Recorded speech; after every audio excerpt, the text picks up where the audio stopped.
영국의 화폐 발행권을 통제하는 자가 대영 제국을 지배한다. 그리고 나는 영국의 화폐 발행권을 통제한다.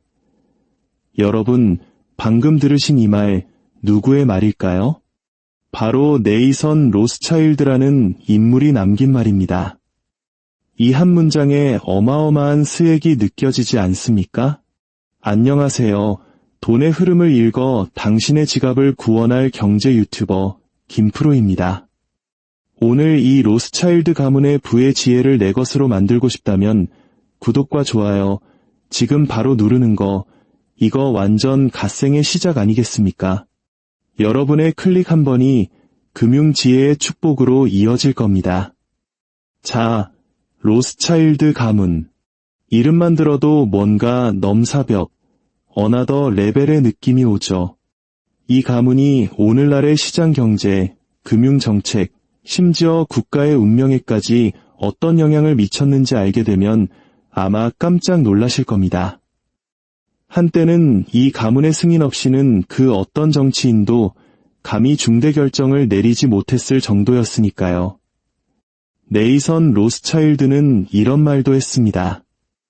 영국 왕좌에 어떤 허수아비가 앉든 내 알바 아니다. 클래스가 다르죠. 그는 아주 일찍부터 세상을 움직이는 건 왕이나 정치인이 아니라 바로 돈이라는 사실을 간파했던 겁니다. 우리 MZ세대가 왜 그렇게 주식, 코인, 부동산에 열광하겠어요? 결국 돈의 힘을 알기 때문이잖아요. 이들은 그 원조격인 셈이죠. 네이선은 로스차일드 가문을 이끈 5명의 핵심 인물 중 한 명이었습니다. 이 5명의 형제들은 각자 유럽의 핵심 도시에 흩어져 그 나라의 금융 시스템을 주무르는 거대한 세력이 되었죠. 나폴레옹을 무너뜨리는 데 기여하고 산업혁명의 씨앗을 뿌린 역사상 가장 강력한 가문 중 하나인 로스차일드. 오늘 그들의 흥미진진한 돈의 연대기를 한번 제대로 파헤쳐 보겠습니다.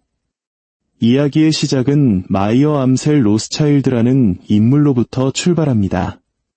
요즘 말로 하면 진짜 극한의 흙수저 환경에서 태어났지만 머리 하나는 기가 막히게 비상했고 노력은 누구에게도 지지 않았던 사람이죠. 그는 1744년 프랑크푸르트의 유덴가세라는 유대인 격리 거주구역에서 태어났습니다. 유덴가세라는 곳은 그냥 주소지가 아니었어요. 그 자체가 하나의 세상이자 거대한 감옥이었습니다. 좁디 좁은 골목에 무려 3,000명이 넘는 유대인들이 닭장처럼 모여 살았죠. 생존과 존엄성 사이에서 매일 아슬아슬한 줄타기를 해야 했습니다. 밤에는 외출 금지, 일요일이나 기독교 축일에도 마찬가지였습니다.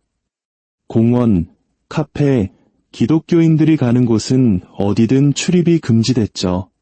심지어 2명 이상 모이는 것조차 금지될 정도로 사회적 교류마저 철저히 통제당했습니다. 너희는 영원한 아웃사이더다라는 낙인을 매일같이 확인시켜주는 그런 곳이었죠. 마이어의 인생도 이 비좁은 유덴가세에서 끝날 뻔했습니다. 하지만 그의 부모님이 예기치 않게 돌아가시면서 인생의 거대한 전환점을 맞게 됩니다.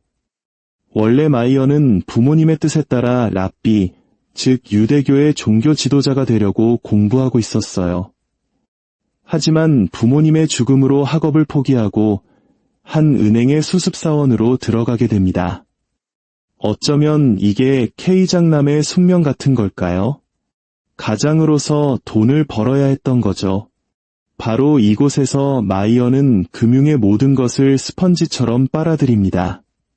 특히 그의 눈을 사로잡은 것은 고대 로마, 페르시아, 비잔틴 제국 시절의 희귀 주화였습니다. 당시 유럽의 귀족과 왕족들이 이런 고대 주화에 환장한다는 사실을 깨달은 거죠. 이것이 훗날 그의 인생을 바꿀 치트키가 됩니다. 그의 첫 업무 중 하나는 프랑크푸르트에서 반년마다 열리는 대규모 무역 박람회에서 사들인 동전들을 분류하는 일이었습니다. 유럽 전역에서 상인들이 몰려드는 이 박람회에서 그는 자연스럽게 국제금융의 흐름과 다양한 화폐의 가치를 익혔습니다. 19살이 되었을 때 마이어는 이미 최신 금융 기법과 풍부한 실무 경험을 갖춘 준비된 인재가 되어 있었습니다. 그는 프랑크푸르트로 돌아와 형제들과 함께 아버지의 무역업을 잇는 동시에 자신이 가장 잘하는 희귀주화 딜러로 사업을 시작합니다. 그리고 이 사업은 말 그대로 대박이 났죠. 이 젊은 청년의 수완은 당시 헤센의 비렐름 황태자의 눈에 띄게 됩니다. 마이어의 능력에 깊은 감명을 받은 황태자는 그를 궁정 유대인으로 임명합니다. 이건 정말 엄청난 사건이었어요. 궁정 유대인은 왕실이나 귀족의 재산을 관리해주는 유대인 금융가를 뜻하는 직함이었는데 이는 곧 유덴가세라는 지긋지긋한 감옥에서 벗어나 합법적으로 주류 사회와 거래할 수 있는 티켓을 얻은 것과 같았습니다.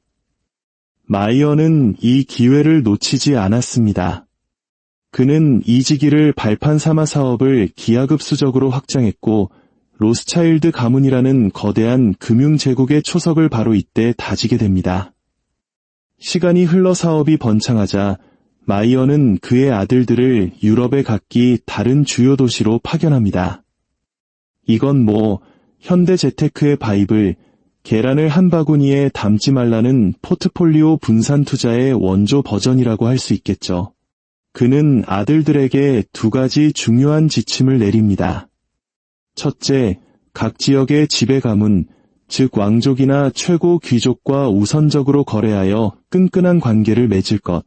둘째, 가문의 사업을 대대손손 이어가기 위해 가능한 한 많은 아들을 낳을 것. 마이어의 전략은 단순히 사업 확장을 넘어선 기가 막힌 리스크 관리 전략이었습니다. 유럽 대륙 전체에 뿌리를 내림으로써 한 나라의 정치적 변덕이나 경제 위기로부터 가문 전체가 휘청이는 일을 막을 수 있었던 거죠. 만약 프랑크푸르트에서 문제가 생겨도 런던이나 파리에 있는 아들이 건재하면 가문은 망하지 않는다는 계산이었습니다. 또한 권력층의 비호를 받음으로써 부유한 고객을 확보하는 동시에 당시 만연했던 반유대주의의 위협으로부터 가족을 보호하는 정치적 방패막까지 얻게 된 것입니다. 1800년대 초 마이어의 다섯 아들은 유럽의 5대 핵심 도시인 나폴리, 비엔나, 파리, 런던, 그리고 프랑크푸르트에 각각 자리를 잡습니다. 이 5개의 지점은 서로 긴밀하게 연결되어 사실상 국경을 초월한 최초의 국제은행이 되었습니다. 이들은 여러 유럽 국가들의 금융을 담당하면서 어느 한쪽에 치우치지 않는 독특한 중립적 위치를 차지하게 됩니다. 그리고 위치를 활용해 국제정치와 외교 관계에까지 막후해서 영향력을 행사하기 시작했죠. 그 누구도 눈치채지 못할 만큼 교묘하고 은밀하게 말입니다. 처음에는 사치품이나 희귀주화, 상업 어음 거래로 시작했던 사업은 곧 전쟁이라는 거대한 기회를 만나 폭발적으로 성장합니다. 1792년부터 1815년까지 이어진 프랑스 혁명 전쟁과 나폴레옹 전쟁은 그들에게 최고의 사업 무대였습니다. 전쟁은 말이죠, 가장 거대한 사업입니다. 리스크는 하늘을 뚫지만 성공했을 때의 리턴은 상상을 초월하죠. 로스차일드 가문은 전쟁 중인 국가들에게 군자금을 빌려주고 밀수와 합법적인 무역을 넘나들며 밀, 면화, 식민지 생산품, 무기 같은 필수품을 거래했습니다. 나폴레옹이 영국을 고립시키기 위해 대륙 봉쇄령을 내렸지만 로스차일드의 거미줄 같은 정보망과 자금줄 앞에서는 속수무책이었죠. 그들의 전략은 단순하면서도 천재적이었습니다. 바로 전쟁의 양쪽에 모두 돈을 대주는 것이었죠. 파리에 있던 아들 제임스는 나폴레옹 군대에 자금을 지원했고 동시에 런던에 있던 아들 레이선은 웰링턴 장군이 이끄는 영국군에 자금을 댔습니다. 이렇게 하면 누가 이기든 지든 상관없이 전쟁이 끝나면 로스차일드 가문은 반드시 돈을 버는 구조가 만들어지는 겁니다. 하지만 전쟁이 진행되면서 영국의 승리가 가문의 이익에 더 부합한다는 계산이 섰습니다. 그러자 파리의 제임스는 나폴레옹에게 가는 자금줄을 서서히 조이기 시작했고, 런던의 네이선은 영국군에 대한 지원을 대폭 늘렸습니다. 엘링턴 장군이 전투를 계속할 수 있도록 막대한 자금을 쏟아부었죠. 결국 한 가문의 결정이 유럽 대륙 전체의 운명을 뒤흔들게 된 것입니다. 금융 천재였던 네이선은 여기서 한 발 더 나아갑니다. 그는 전쟁 초반부터 영국 국채를 대량으로 매입할 계획을 세웁니다. 전쟁 초기에 나폴레옹이 연전연승하자 런던 금융시장은 패닉에 빠졌고 영국 국채 가격은 폭락했습니다. 요즘 말로 하면 줍줍할 절호의 기회였죠. 네이선은 이 기회를 놓치지 않고 헐갑에 나온 국채를 닥치는 대로 사들였습니다. 그리고 마침내 워털루 전투에서 영국이 승리했다는 소식이 런던에 전해지자 그는 자신이 샀던 국채를 엄청나게 높은 가격에 팔아치워 천문학적인 이익을 거둡니다. 더 놀라운 것은 그가 어떻게 이 정보를 남들보다 빨리 알았냐는 겁니다. 네이선은 경쟁자들보다 먼저 전쟁 소식을 듣기 위해 비둘기와 역마를 이용한 자체적인 사설 정보 네트워크에 막대한 돈을 투자했습니다. 이 시스템이 어찌나 효율적이었는지 그는 워털루에서 나폴레옹이 패배했다는 소식을 영국 정부보다 무려 하루 먼저 알 수 있었습니다. 정보가 곧 돈이다. 이 말 여기서 나온 겁니다. 여러분. 하지만 이 눈부신 성공은 거대한 후폭풍을 몰고 왔습니다. 나폴레옹은 유대인 공동체에게 동등한 권리를 부여하고 수백 년간 이어진 차별적인 법들을 철폐하는 등 유대인들에게 특히 관대한 정책을 폈던 인물입니다.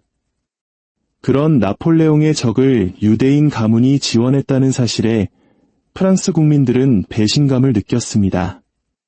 로스차일드에게는 그저 성공적인 비즈니스였을지 모르지만 다른 이들에게는 민족에 대한 배신으로 비쳤던 거죠. 프랑스의 지식인들은 로스차일드 가문을 자본주의, 초국가주의, 경제적 불평등의 상징으로 비난하기 시작했습니다. 산업화가 진행되면서 계급 갈등과 민족주의가 심화되자 국경을 초월한 부와 권력을 가진 로스차일드는 사회적 불만의 희생양이 되었습니다. 이후 수십 년간 이들은 현대금융의 모든 문제와 반유대주의 수사법의 단골 소재가 되었죠. 이러한 비난에도 불구하고 로스차일드의 부는 계속해서 불어났습니다. 그들은 정부 증권, 보험, 산업회사 주식으로 투자 대상을 다각화했고 특히 철도, 석탄, 철강, 야금 산업에 막대한 투자를 하며 유럽의 산업혁명을 이끌었습니다. 가문의 창시자 마이어는 자신이 평생을 바쳐 이룩한 부와 영향력을 지키기 위해 아주 구체적인 유언을 남깁니다. 그의 유언에 따르면 가문의 재산은 오직 남자 후손에게만 상속될 수 있었습니다. 이 원칙은 부가 외부로 유출되는 것을 막기 위해 극단적인 근친혼으로 이어졌습니다. 1824년부터 1877년까지 마이어의 남자 후손들 사이에서 이루어진 36건의 결혼 중 무려 30건이 사촌이나 가까운 친척 간의 결혼이었죠. 이건 로맨스가 아니라 철저한 M&A 전략이었습니다. 재산을 지키는 또 다른 비결은 자산을 부동산이나 금처럼 쉽게 압류될 수 있는 유형 자산에 묶어두지 않은 것이었습니다. 대신 주식, 채권, 대출금과 같은 유동성이 높은 금융상품에 투자했죠. 덕분에 반유대주의 폭동이 일어나 폭도들이 몰려오거나 탐욕스러운 귀족이 재산을 빼앗으려 해도 그들이 파괴하거나 가져갈 실체가 없었습니다. 아주 현명한 결정이었죠. 마이어의 아들들 역시 아버지 못지않게 영리했습니다. 특히 런던 지점을 맡은 네이선 로스차일드는 1835년 스페인 수은 광산의 권리를 확보하는 엄청난 업적을 이룹니다. 수은은 당시 금과 은을 재련하는 데 필수적인 원소였기 때문에 이는 사실상 전 세계 기금속 시장에 대한 독점권을 쥔 것과 같았습니다.